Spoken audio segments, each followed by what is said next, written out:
2020년 11월 5일 목요일, 오늘은 룻기 1장 6절부터 22절까지 말씀입니다.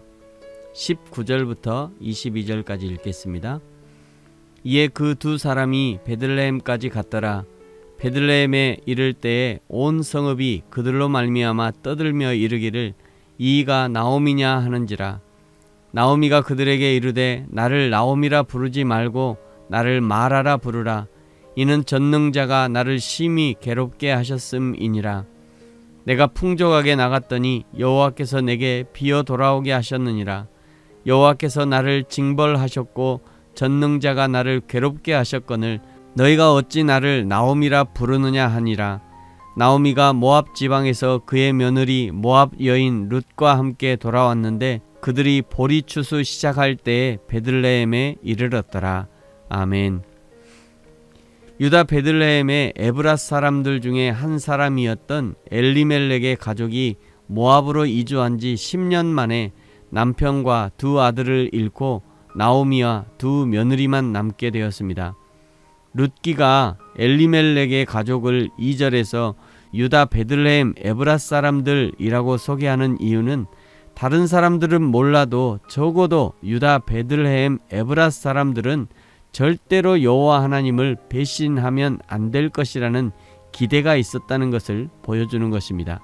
유다 베들레헴 에브랏 사람들이 어떤 사람들이냐면 사무엘상 17장 12절에 다윗은 유다 베들레헴 에브랏 사람 이세라 하는 자의 아들이었는데, 그러니까 에브랏 사람은 다윗의 아버지 이세가 속한 족속이었다는 것입니다.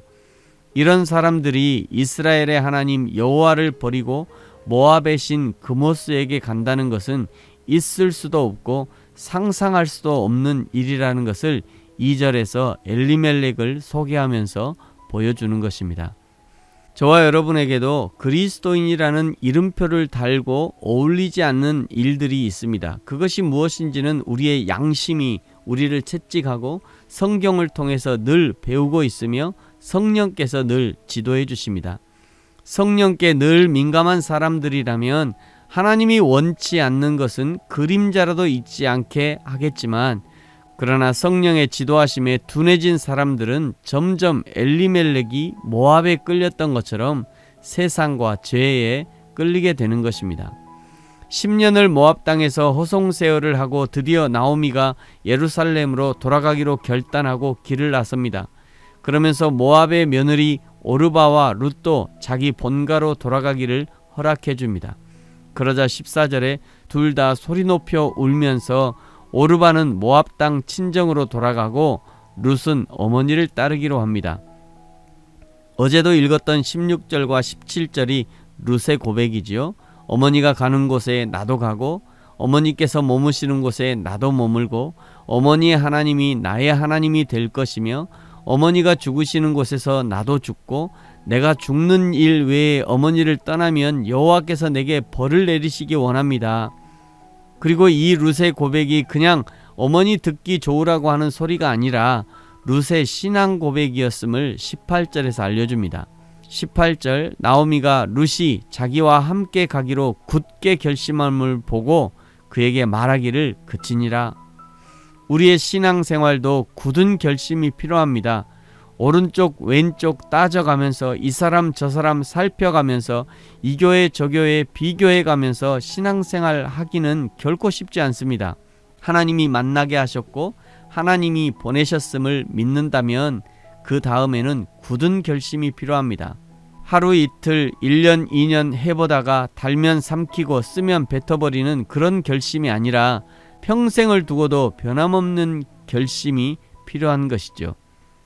룻이 굳게 결심함을 듣고 시어머니 나오미가 모압의 딸 룻을 데리고 예루살렘으로 귀환합니다. 19절에 예루살렘의 친구들이 다 나오미를 반기지만 그러나 정작 나오미는 20절에 나를 희락 기쁨이라는 뜻의 나오미라 부르지 마시고 나를 쓰다는 뜻의 마라라 불러주시오. 호송세월한 인생도 쓴 인생이었지만 여호와 하나님께도 쓰게 했다는 자기 고백이며 회개의 고백인 것입니다. 사랑하는 성도 여러분, 저와 여러분의 이름은 무엇입니까? 한자 이름의 뜻을 묻는 것이 아니라 여호와 하나님 앞에 영광을 돌려드리는 이름입니까? 아니면 하나님의 근심과 걱정거리가 되는 이름입니까? 저와 여러분이 하나님 앞에 영광을 올려드리는 하나님의 기쁨이 되는 이름이기를 축복합니다. 나오미와 룻이 돌아오는 그때가 딱 보리추수 시작할 때였다고 22절에 말씀합니다. 보리추수는 풍요와 축복의 시작을 상징하는 것이죠. 나오미가 예루살렘으로 돌아가려고 마음먹었을 때 이미 그때부터 하나님이 추수를 준비하셨고, 그리고 예루살렘 땅에 들어설 때 추수하게 하신 것입니다. 아브라함이 그 아들 이삭을 번제로 드리라는 말을 듣고 새벽 일찍 길을 떠나 3일 만에 모리아산에 도착했고, 거기서 하나님이 나뭇가지에 메어두신 순양을 발견했던 것처럼 하나님의 뜻에 순종하기로 결단한 나오미에게 보리추수라는 축복으로 하나님이 격려하고 있는 것입니다. 사랑하는 성도 여러분, 저와 여러분도 하나님 앞에 하나님이 기뻐하실 만한 위대한 결단을 오늘 실행하시기 바랍니다. 그리하여 하나님이 예비하신 보리추수의 축복을 날마다 경험하는 저와 여러분이 되어지기를 예수님의 이름으로 축복합니다.